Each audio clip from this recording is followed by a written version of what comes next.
जय हिंद। मैं विक्रांत पुंडीर आप सबका स्वागत करता हूं आपके अपने परिवार डिफेंस वाला पर। आज के इस वीडियो के अंदर, आज के सेशन के अंदर हम लोग डिस्कशन करने वाले हैं पीआईक्यू फॉर्म से रिलेटेड। देखिए, जब आप एनडीए का रिटर्न एग्जामिनेशन देते हैं या फिर आप सीडीएस या फिर एफकेट कोई भी मिनिस्ट्री ऑफ डिफेंस के अंतर्गत आने वाले services, Indian army, Indian navy या फिर इंडियन एयरफोर्स को ज्वाइन करना चाहते हैं एज एन ऑफिसर, तो आपको एसएसबी के लिए कॉल किया जाता है after clearing the return examination. और जैसे ही आप एसएसबी के अंदर जाते हैं तो आपसे कुछ फॉर्म फिल कराए जाते हैं। वो फॉर्म होता है पीआईक्यू फॉर्म। अब ये पीआईक्यू फॉर्म है क्या, और इस फॉर्म को किस तरीके से भरना चाहिए, क्या हमें डूज हैं जो फॉलो करने चाहिए और क्या डोंट्स हैं जो हमें बिल्कुल भी फॉलो नहीं करने चाहिए, वो सब मैं आपको आज के सेशन के अंदर बताने वाला हूं। तो अगर हम बात कर रहे हैं पीआईक्यू फॉर्म की, तो ये पीआईक्यू फॉर्म का मतलब है पर्सनल इंफॉर्मेशन क्वेरीज, जो क्वेश्चनरीज आपकी होती हैं, वो हम लोग यहां पर डिस्कशन करने वाले हैं कि एक्चुअली एक कैंडिडेट से बिफोर गोइंग फॉर एसएसबी का प्रोसेस स्टार्ट होने से पहले कुछ चीज बेसिकली पूछी जाती है या कुछ चीज उसकी इंफॉर्मेशन गैदरिंग की जाती है। जैसे उसका एजुकेशन क्वालिफिकेशन क्या है, उसकी क्राइटेरिया क्या है, उसने अपने 10th स्टैंडर्ड कहाँ से किया है, 12th स्टैंडर्ड कहाँ से किया है, किस सब्जेक्ट्स में स्पेशलाइजेशन है उसका। फिर सिमिलर वे में उसकी एक्स्ट्रा करिकुलर एक्टिविटी के बारे में कुछ इंफॉर्मेशन गैदरिंग की जाती है। क्या उसका इंटरेस्ट है, क्या उसकी हॉबीज है, क्या अर्लियर वो कभी एसएसबी के अंदर गया है या नहीं गया है, या उसका फैमिली बैकग्राउंड किस तरीके से है, कहाँ से वो आया है, ये सब एक इंफॉर्मेशन उसकी चेक की जाती है। देखिए, अगर मैं पीआईक्यू फॉर्म के बारे में बात करूं तो मैं आपको बताना चाहता हूं स्पष्ट रूप से, एक इंफॉर्मेशन देना चाहता हूं। पीआईक्यू फॉर्म आपका एक चरित्र प्रमाण पत्र है। मतलब आपकी पूरा जो चिट्ठा है ना आपकी जीवनी का, वो सब कुछ इसमें रिफ्लेक्ट हो जाता है। और ये पीआईक्यू फॉर्म के बिहाफ पर ही जो आपके एसेसर्स होंगे, साइकोलॉजिस्ट, इंटरव्यू ऑफिसर्स जो भी होंगे, वो आपके थोड़ी सी पर्सनैलिटी को देख लेते हैं कि आप किस तरीके से हैं। कई बार अक्सर ऐसा देखा गया कि स्टूडेंट्स पीआईक्यू फॉर्म को बहुत लुक्रेटिव बनाने के लिए, बहुत ज्यादा अच्छा बनाने के लिए बहुत कुछ लिख देते हैं। लेकिन जब उनका असेसमेंट होता है कैंडिडेट का ग्राउंड लेवल पर, इंटरव्यू लेवल पर और सिमिलर वे में साइक टेस्ट के अंदर, तो वो जो कैरेक्टरिस्टिक्स उसने पीआईक्यू फॉर्म के अंदर मेंशन कर रखे हैं वो कहीं रिफ्लेक्ट नहीं हो पाती हैं। जैसे फॉर एग्जांपल अगर हम लोग बात कर लेते हैं, आपको एसआरटी मिली, आपका पीपीडीटी हुआ, टेस्ट हुआ या वेट टेस्ट हुआ, तो उसमें आपने अपने आप को थोड़ा सा दिखा रखे कि आप अच्छे खासे बॉडी बिल्डर टाइप के हो या फिर एक थोड़े से कुछ एक एग्रेसिव टाइप के पर्सन हो। जैसे फॉर एग्जांपल आपको एक सिचुएशन दे दी कि आप रास्ते से जा रहे हो, आपकी बहन को किसी ने छेड़ दिया, तो आप क्या करोगे, तो आपने फर्स्ट एक्शन वहां पर एक्शन दे रखा है कि I will just beat him.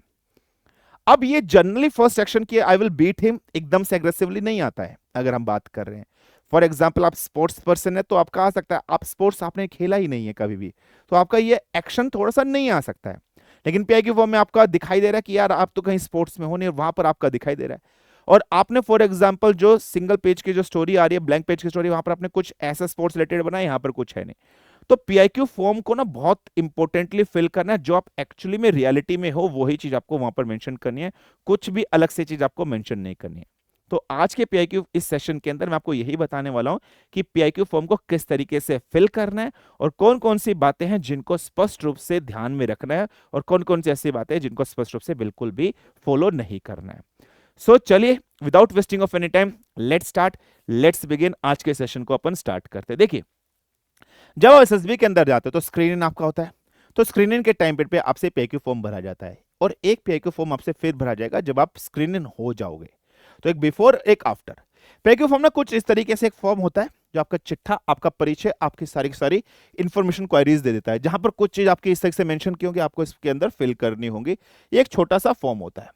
और यही फॉर्म जब कभी आपका इंटरव्यू ऑफिसर आपका इंटरव्यू लेता है, before going for the interview, वो इनको थोड़ा सा देखते हैं कि क्या पर्सनैलिटी है एक कैंडिडेट की एक्चुअली में, वो सब चीज देखते हैं। तो मैं आपको बताने वाला हूं किस तरीके से पीआईक्यू फॉर्म को फिल करते हैं। देखिए, बात क्लियर है, पर्सनल इंफॉर्मेशन क्वेश्चनरीज यहां पर आपके पास है जो आपको लिखनी है। क्लियर है? जैसे फॉर एग्जांपल सबसे पहले आपको दिखाना है, एक चीज स्पष्ट रूप से रखना, पीआईक्यू फॉर्म के अंदर जितनी भी चीज आप भरोगे, please try to fill it in capital letters. ठीक है? ये कैपिटल बोल्ड लेटर्स में फिल अप करना। जो भी वहां पर सेशंस बोलेंगे आपको कि ब्लैक पेन, बोल white pen, sorry black pen या ब्लू पेन, बॉल पेन इस्तेमाल करना, वो आप यूज करोगे। जैसे पहला आपका लिखा है selection board, number and place. जैसे फॉर एग्जांपल आप 19 एसएसबी गए हो, इलाहाबाद गए, 34 एसएसबी गए हो, या कोई भी आप एसएसबी के अंदर गए हो, एबीसीडी एक्सवाईजेड एसएसबी के अंदर गए हो, वो आपको यहां पर अपना मेंशन करना है। दूसरा, बैच नंबर कौन सा होता है, ये बैच नंबर आपको दिया जाता है, वहां पर आपको बताएंगे कि बैच नंबर आपका कौन सा है, किस बैच के हो। फॉर एग्जांपल एनडीए 152 हो, 153, 154 हो, जो भी आपका बैच है, एनडीए 125 हो, 126 हो, जो आपके कॉल लेटर पर लिखा होता है ये बेसिकली। नेक्स्ट अगर हम लोग बात करें चेस्ट नंबर, जब आप एसएसबी के अंदर जाओगे तो आपको एसएसबी में चेस्ट नंबर दिया था, वो चेस्ट नंबर आपको यहाँ मेंशन करना है। फिर यूपीएससी या फिर अदर रोल नंबर, अगर आपको यूपीएससी एनडीए का रोल नंबर याद है, फॉर एग्जांपल 06995 है या कुछ भी आपका रोल नंबर है, वो आपको यहाँ पर मेंशन करना है। अब नेक्स्ट कॉलम जैसे आप यहां पर आओगे तो देखा name in capitals as in matriculation certificate, जो आपका 10th क्लास के अंदर आपका नाम है वही आपने नाम लिखना है। अब एक चीज रखना, 10th क्लास के पासिंग सर्टिफिकेट के अंदर जो भी आपका नाम लिखा है वही आपका जीवन भर नाम रहने वाला है। अब आप वही हो, आपकी पहचान अब वही है। फॉर एग्जाम्पल मैं बात करता हूं, जैसे मेरा लिखा है विक्रांत सिंह पुंडीर, तो मेरा नाम वही है, तो मुझे वही लिखना है यहां पर, विक्रांत सिंह पुंडीर ऐसे करके ही लिखना है, स्पेस थोड़ा देकर और कैपिटल लेटर्स में। आप यहां ऐसे नहीं लिखोगे मास्टर, है ना, या ऐसे कुछ भी आपको वो नहीं लिखना स्टार्टिंग में, आपके डेजिग्नेशन वगैरह या कुछ भी आपको मिस्टर मिसेस कुछ नहीं, सीधा आप अपना नाम लिखोगे जो 10th क्लास के अंदर है। समझ में आ गया? आधार कार्ड के अंदर कुछ भी हो उससे मतलब नहीं है, जो 10th क्लास का है वही आपको, और कैपिटल लेटर्स में। सिमिलर वे में 10th क्लास के सर्टिफिकेट में आपके पिताजी का जो नाम है ना, यहां पर मिस्टर मास्टर कुछ भी ऐसा कुछ नहीं लिखना, XYZ फॉर एग्जाम्पल पिताजी का नाम है, आप वही नाम यहां पर मेंशन करोगे। नेक्स्ट अगर हम लोग बात कर रहे हैं, अब आ रहा है प्लेस ऑफ मैक्सिमम रेसिडेंस। अगर आपको इंग्लिश में समझ में नहीं आता तो हिंदी में भी यहां पर लिखा है, उस स्थान का नाम बताइए जहां पर आप अधिकांश समय आपने व्यतीत किया है। स्थान, जिला, राज्य, स्थान की अनुमति, जनसंख्या सहित आपको लिखनी है। जैसे for example place, for example आप मेरठ के हो, क्लियर है, आप मेरठ से, मेरठ की डिस्ट्रिक्ट है, बिल्कुल डिस्ट्रिक्ट मेरठ ही है। स्टेट कौन सा है, फॉर एग्जाम्पल आप यूपी स्टेट के हो। अब यहां पर लिखा है उसकी पॉपुलेशन भी आपको अप्रोक्सीमेट लिखनी है। फॉर एग्जांपल मैं पॉपुलेशन लिख रहा हूं कि भाई यहां की पॉपुलेशन फॉर एग्जांपल 15 लाख या 12 लाख 10 लाख जो भी आपको, वो आपको यहां पर अप्रोक्सीमेटली उसकी पॉपुलेशन भी मेंशन। अब एग्जैक्ट तो नहीं कर सकते हो, लेकिन एक अप्रोक्सीमेट डाटा आप यहां पर आपको देना है। नेक्स्ट हम लोग बात कर रहे हैं place of present residence. For example अभी आप वर्तमान में कहां रह रहे हो, यहां पर तो था मैक्सिमम आप कहां पर रहे हो, यह प्रेजेंट अभी आप कहां रह रहे हो। सिमिलर वे में जो भी प्लेस है, फॉर एग्जांपल आप भटिंडा में रह रहे हो तो आप भटिंडा लिखोगे। डिस्ट्रिक्ट कौन सी में आता है, भटिंडा डिस्ट्रिक्ट में ही आता है। फॉर एग्जांपल स्टेट जो भी आपका वो लिखना है। आप अगर अपने किसी गांव में रह रहे हो तो गांव का नाम, जो भी प्लेस है जिस जगह पे रह रहे हो, वो किस डिस्ट्रिक्ट के अंदर आता है, किस स्टेट के अंदर आता है, वो आपको यहाँ पर मेंशन करना है। और उसकी जनसंख्या भी आपको लिखनी है, उस प्लेस की जनसंख्या आपको लिखनी है, अप्रोक्सीमेट कितनी होगी वो भी आपको यहां पर लिखनी है, क्लियरली आपको याद रखना है। नेक्स्ट अगर हम लोग बात कर रहे हैं, उसके बाद क्या है, प्लेस ऑफ परमानेंट रेजिडेंस। आपका परमानेंट रेजिडेंस, देखिए परमानेंट रेजिडेंस क्या होता है, फॉर एग्जांपल जहां पर आपकी पैतृक संपत्ति होती है। जैसे फॉर एग्जांपल आपके पिताजी फौज के अंदर सर्व कर रहे हैं, अभी आप कैंटोनमेंट में घूम रहे हो, लेकिन आप एक्चुअली आपका नेटिव प्लेस तो कोई है ना, वो आपका परमानेंट एड्रेस होगा। तो एक कम्युनिकेशन के लिए जाता है, तो आपको अपना permanent address, place, district, states जो भी है, और वहां की जो मैक्सिमम पॉपुलेशन है बेटा, वो आपको यहां पर अपनी मेंशन करनी है। फिर साथ ही साथ एक क्वेश्चन वहां से आपसे और पूछा जाएगा, क्या जिस प्लेस पर आप रह रहे हो, जिस प्लेस पर आप रह रहे हो, वो प्लेस आपका डिस्ट्रिक्ट हेडक्वार्टर है या नहीं है, वेदर डिस्ट्रिक्ट हेडक्वार्टर और नॉट। देखिए डिस्ट्रिक्ट हेडक्वार्टर की मतलब क्या बात करें, जैसे फॉर एग्जांपल मेरठ की बात करते हैं, तो मेरठ एक डिस्ट्रिक्ट हेडक्वार्टर है, हाँ जी है, मतलब डिस्ट्रिक्ट है या नहीं है, यस और नो। अगर है तो आप मेंशन कर दीजिए, नहीं है तो बिल्कुल मेंशन कर दीजिए कि नहीं, नो है, बिल्कुल क्लियर। सो ये जितनी भी चीज अभी हम लोगों ने यहां पर फिल की है, ये बेसिक इंफॉर्मेशन क्वेरीज यहां से हम लोगों ने मांगी है, कि ये बेसिक इंफॉर्मेशन क्वेरीज है जो आपके बारे में आपसे मांगी गई, कि आपके पिताजी का नाम क्या है, आपके माताजी का नाम क्या है, आपका नाम क्या है, आप किस प्लेस पर मैक्सिमम टाइम पे रहे हो, किस प्लेस पर आप अभी प्रेजेंट में रह रहे हो, परमानेंट एड्रेस क्या है, सिंपल इंफॉर्मेशन जो आपके बारे में जानना चाहता है। अब मैं ये सब क्यों मेंशन करा रहा हूं, ये सब मेंशन इसलिए मैं करा रहा हूं, आप समझने की कोशिश करिए। फॉर एग्जांपल आपका एसएसबी बोर्ड है भोपाल, फॉर एग्जांपल बेंगलोर, आप कहीं पर यूपी के अंदर किसी प्लेस से मेंशन करते हो, फॉर एग्जांपल आप मेरठ से मेंशन करते हो, तो आप मेरठ से भोपाल जा रहे हो या मेरठ से बेंगलोर जा रहे हो, मेरठ से इलाहाबाद जा रहे हो, तो जनरली क्वेश्चंस पूछा जा सकता है कि भाई आप मेरठ के हो तो आपको अपने प्लेस की इंफॉर्मेशन पता होनी चाहिए।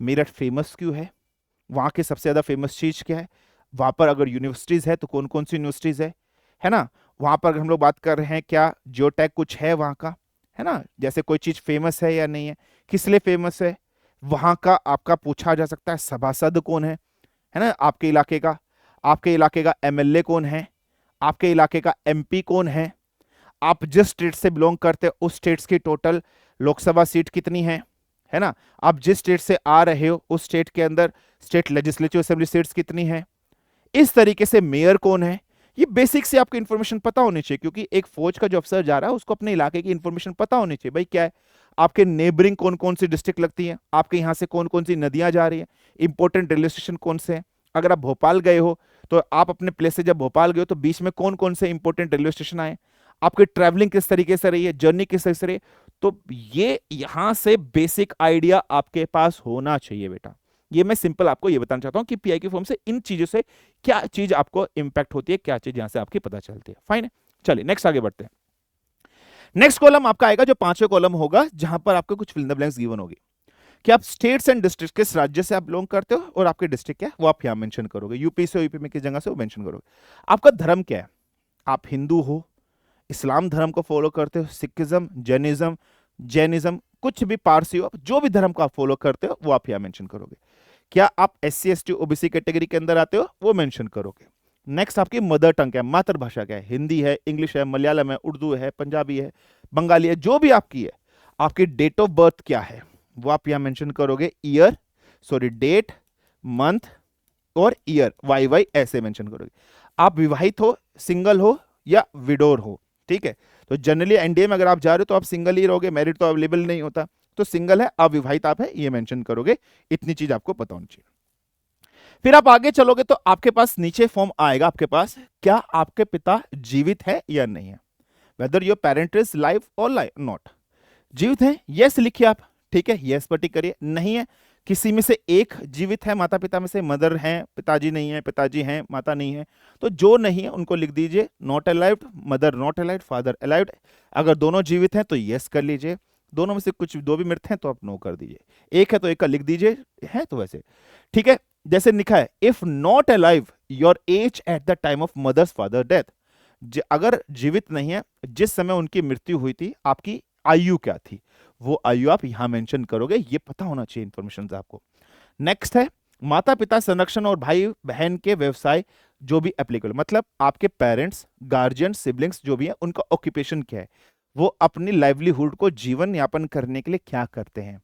फॉर एग्जाम्पल आपकी माता जी हाउसवाइफ है, माता जी टीचर हैं, पिताजी आपके आर्म फोर्सेस के अंदर है, ये एक्स सर्विसमैन है, जॉब करते हैं, बिजनेस करते हैं, प्राइवेट जॉब के अंदर है, सेंट्रल गवर्नमेंट के अंदर है, जो भी आपका है। आपके भाई बहन है, भाई पढ़ाई करता है, बहन पढ़ाई करती है, भाई बहन नौकरी करते हैं, जॉब करते हैं, जो भी आपके करते हैं वो सब आपको यहाँ पर कॉलम में लिखने हैं। जैसे फादर, फादर की एजुकेशन आपको पता होनी चाहिए। आप एक बेसिक पूछ लेना पिताजी की एजुकेशन क्या है, 12th पास हैं, ग्रेजुएट हैं, जो भी आपके ग्रेजुएट हैं तो आप ग्रेजुएट लिख दीजिए, जिस भी स्ट्रीम से ग्रेजुएट है वो लिख दीजिए, 12th पास है 12th पास। ऑक्यूपेशन क्या करते हैं, सरकारी नौकरी है, नहीं करते हैं, फार्मर है, जो भी आप मेंशन कर दीजिए। उनकी पर मंथ इनकम कितनी है, ये पर मंथ इनकम यहां से आपसे पूछ रहा है, मंथली इनकम पूछ रहा है, एनुअल नहीं पूछ रहा है। 50,000 रुपये पर मंथ है, 20,000 रुपये पर मंथ है ना, 1 लाख रुपए पर मंथ है, 2 लाख रुपए पर मंथ है, 3 लाख। अभी हवाई के लिए मत बनाना, जितनी एग्जैक्ट है बेटा उतनी बताना, या खुद को कम मेंशन मत करा, जो एग्जैक्ट है वो आपको लिखना है, पता चल जाता है सब कुछ। एक्स सर्विसमैन है तो एक्स सर्विसमैन मेंशन कर दिए, जिस रैंक से मेंशन है, जिस रैंक से वो रैंक भी आप मेंशन कर सकते हैं तो बेटर है। मदर का सेम आपको ऐसे मेंशन करना है। गार्जियन में आपके जो भी है, आपके brother, Elder brother, sister, younger brother, sister है, उन सब की इंफॉर्मेशन क्वेरीज यहां पर आपको मेंशन करनी है सिंपल वे के अंदर। नेक्स्ट कॉलम में अगर हम लोग बात करते हैं तो आपका एजुकेशनल रिकॉर्ड आ जा रहा है, कमेंसिंग फ्रॉम मैट्रिकुलेशन आपकी जो हो रही है। मैट्रिकुलेशन अगर हम लोग बात करें 10th क्लास से, तो मैट्रिक आपका फुल नेम इंस्टीट्यूट क्या था, जैसे केंद्रीय विद्यालय नंबर 4 भटिंडा कैंट, केंद्रीय विद्यालय नंबर 1 दिल्ली से पढ़े हो, कहीं से भी आप पढ़े हो, डीपीएस से पढ़े हो, ठीक है, आप बाल विद्या मंदिर से पढ़े हो, शिशु केंद्र मंदिर से पढ़े हो, जिससे भी आप पढ़े हो वो आप यहाँ पर मेंशन कर दोगे। फिर बोर्ड क्या था, सीबीएसई बोर्ड था, यूपी बोर्ड था, स्टेट बोर्ड था, जो भी आपका बोर्ड था वो।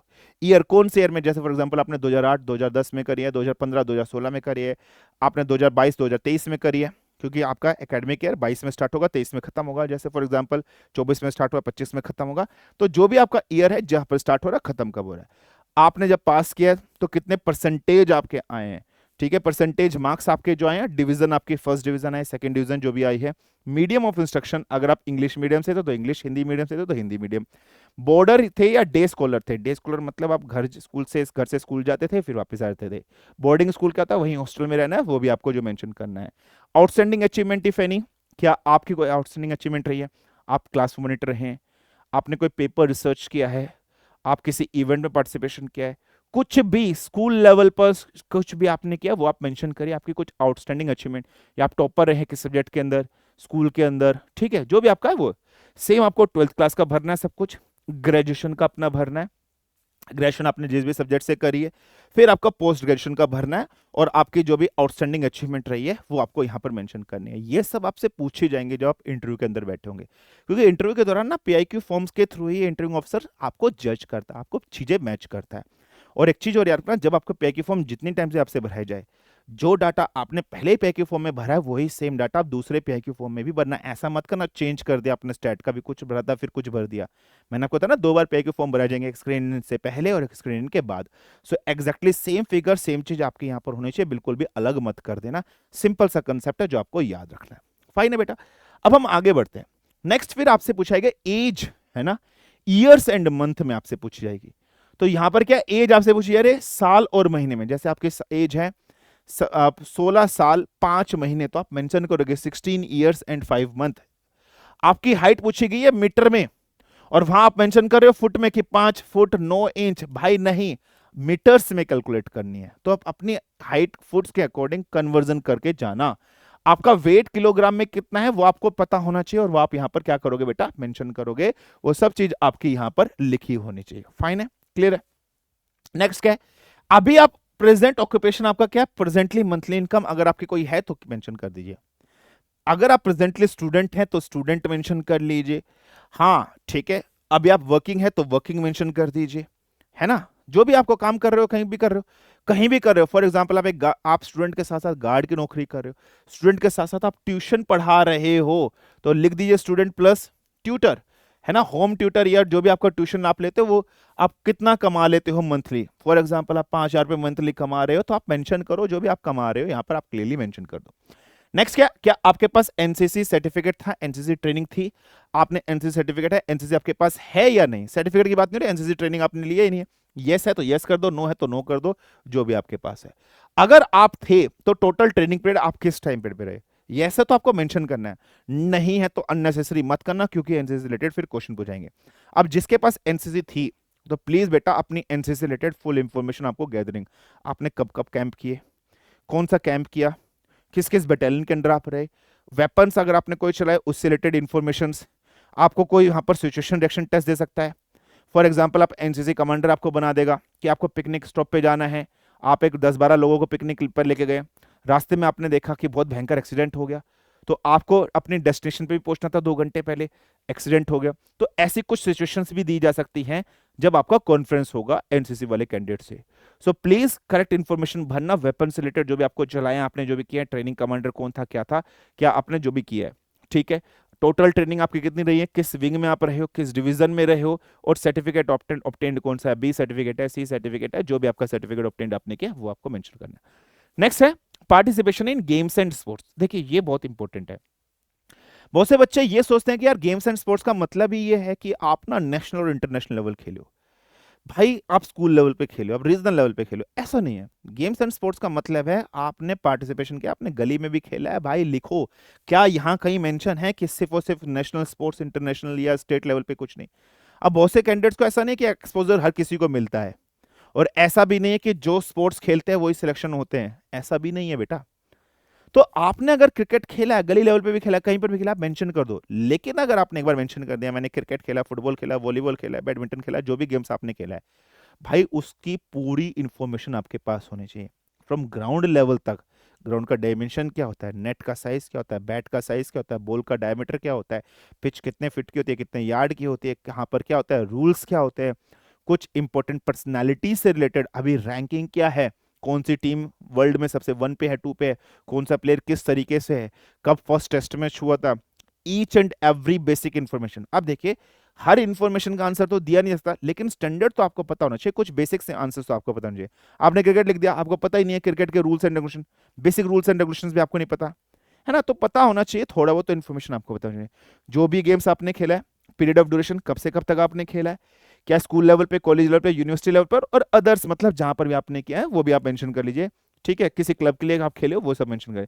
आउटस्टैंडिंग अचीवमेंट आपकी कुछ रही है, आपको मैन ऑफ द मैच मिला है, man of the play tournament मिला है, या अच्छा आपको मिला है, कुछ अवार्ड्स मिला है, जो भी गेम्स एंड स्पोर्ट्स से रिलेटेड है वो आपको, और मैंने बता दिया इसका मेन पर्पस क्या होता है वो चेक करने के लिए आपका होता है, नेक्स्ट अगर हम लोग बात करें हॉबीज एंड इंटरेस्ट, देखिए हॉबीज एंड इंटरेस्ट की बात करते हैं, बहुत इंपॉर्टेंट है। देखिए इंटरेस्ट आपका किसी चीज का स्टार्टिंग में होता है, फिर वही इंटरेस्ट कन्वर्ट हो जाता है, आपको हॉबीज बन जाते हैं। इंटरेस्ट कुड बी मैनीज, हॉबीज हमेशा एक रहती है। इंटरेस्ट आपके बहुत सारे हो सकते हैं, लेकिन हॉबीज हमेशा आपकी एक रहती है। जो भी आपका हॉबीज है, तो पहले हॉबीज लिखा है, हॉबीज मेंशन कर लीजिएगा, हॉबीज लिखिएगा। इंटरेस्ट जो भी आपके, वो इंटरेस्ट, जैसे आपके कॉइन कलेक्शन है, गार्डनिंग है, म्यूजिक सुनना है, नॉवल पढ़ना है, तो कौन सा नॉवल पढ़ते हो, किस टाइप का नॉवल पढ़ते हो? अच्छा, वो नॉवल आपने पढ़ा था, उसका राइटर कौन है? आपका है कॉइन कलेक्शन है, अच्छा बताइए इसकी करेंसी क्या है? गार्डनिंग है, रबी क्रॉप बताइए, खरीफ क्रॉप क्या है? वो ऐसे क्वेश्चन आपसे पूछ सकता है, तो you must have to be experts in your interest and hobbies. Next है कि participation in extra curricular activities आपने किया है। एक्स्ट्रा करिकुलर एक्टिविटीज में फॉर एग्जांपल आपने डिबेट में पार्टिसिपेशन लिया है, आपने ग्रुप डांस, ग्रुप सॉन्ग में किया है ना? कुछ भी आपने एक्टिविटी कुछ भी करी है, कहीं पर आप लोगों ने डिस्ट्रिक्ट को रिप्रेजेंट किया किसी चीज से रिलेटेड, जो भी आपका हो स्कूल लेवल पर, तो किस ग्रुप एक्टिविटी में, ठीक है, ड्यूरेशन ऑफ पार्टिसिपेशन आपका क्या रहा है, और उसमें आपका कोई आउटस्टैंडिंग अचीवमेंट रहा है वो। फॉर एग्जांपल आप अपने कॉलेज के अंदर आपने फेस्ट ऑर्गेनाइज कराया है, अपने कॉलेज के अंदर आपने कुछ चीज ऑर्गेनाइज कराई है, कोई आपके यहाँ पर कोई एक रिहर्सल हुआ है फायर ब्रिगेड से रिलेटेड, उसको आपने कोऑर्डिनेटेड किया है, आप अपने क्लास के, स्कूल कॉलेज के क्लास रिप्रेजेंटेटिव थे, तो आपने क्या क्या चीजें करी हैं, कोई आपने एनुअल फंक्शन डे ऑर्गेनाइज कराया है, कुछ भी चीज आप यहां पर मेंशन कर सकते हो जो भी आपका होगा, लेकिन सच्चा होना चाहिए, झूठा नहीं होना चाहिए, क्योंकि फिर उसी से रिलेटेड आपसे सिचुएशन एक्शन टेस्ट देकर वो दे सकते हैं। फिर ऑफिसेस हेल्ड या पोजीशन या रिस्पॉन्सिबिलिटी हेल्ड इन एनसीसी या फिर स्काउटिंग। अच्छा, स्काउट एंड गाइड भी अगर आपके पास है, तो आपके पास कोई रिस्पॉन्सिबिलिटी आपने एनसीसी में रहते हुए, स्काउट एंड गाइड में रहते हुए कोई उठाई है, वो आपको मेंशन करना है। Extra curricular group and other details आपकी जो है, इसके अलावा अगर आपने कुछ एक्टिविटीज की है, वो आपको यहां पर मेंशन आपकी कर देनी है। नेक्स्ट है नेचर ऑफ कमीशन, आप किस कमीशन से अभी एंट्री आ रहे हो। For example permanent commission, NDA से जा रहे हो तो आप एनडीए मेंशन करोगे, परमानेंट कमीशन सीडीए से जा रहे हो, आईएमएटी, ठीक है, जो भी आपका है। Choose choice of services, army है, नेवी है, एयरफोर्स है, जो भी आपकी वो है। Number of chances availed for commission in all the three service, क्या इससे पहले आप एसएसबी गए हो, इससे पहले जो भी चीज आपकी हुई है, ठीक है, वो आपको यहां मेंशन करना है, नहीं है फ्रेशर लिख दीजिएगा। So details of previous interview if any army navy air force का है तो आप मेंशन करोगे, इससे पहले एसएसबी गए हो तो सीरियल नंबर 1 डाल के जिस भी एंट्री से गए हो, ठीक है, एसएसबी नंबर एंड प्लेसेस, फिर डेट, फिर चेस्ट नंबर आपका क्या रहा है, याद है, अच्छी बात है, नहीं रहा छोड़ दो, रिकमेंड होते या नॉट रिकमेंड होते वो आपको मेंशन करना है। अब बहुत से बच्चे ऐसे होंगे जिनके 8-10 होंगे, तो आप मतलब मोटे मोटे लेटेस्ट के जो हैं वो मेंशन कर दीजिए, स्पेस तो इतनी है नहीं, अगर आता है तो अच्छी बात है, ये रखना है।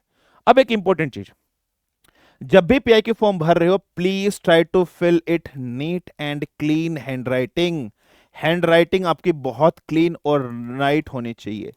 कैपिटल लेटर्स को आप में हमेशा आपको फिल करना है, जितना सुंदर होगा, और कोई भी फॉल्स इंफॉर्मेशन अपनी नहीं देनी। जैसे मैं आपको इंटरेस्ट एंड हॉबीज की बता रहा था, इंटरेस्ट है reading, biographies, captain Vikram Batra साहब जैसी, फिटनेस करने से रिलेटेड है, ट्रैकिंग करने से रिलेटेड है, राइटिंग से, जर्नलिंग से रिलेटेड आपकी है।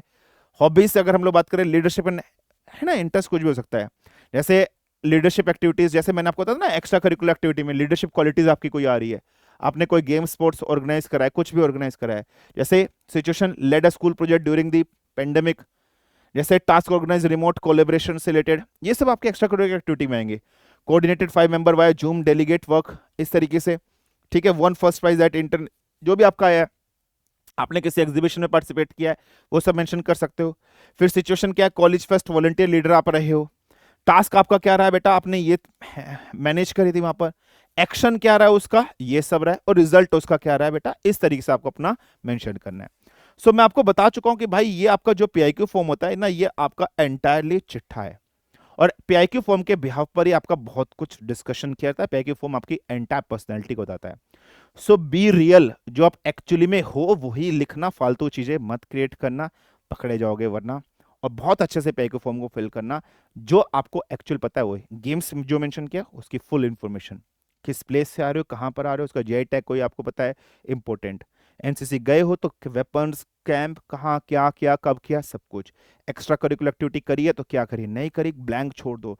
ये कोई भी जरूरी नहीं है कि भरने वाले का ही सिलेक्शन होता है, ऐसा मिथ अपने अंदर क्रिएट मत करेगा। और पीआई की फॉर्म बहुत चीज आपकी मैच कर देता है साइकोलॉजी से रिलेटेड। सो बी रियल, पक्का आपका सिलेक्शन होगा अगर रियल रहोगे। सो इसी के साथ विराम लेते हैं, धन्यवाद, जय हिंद, जय भारत, तगड़े रहो।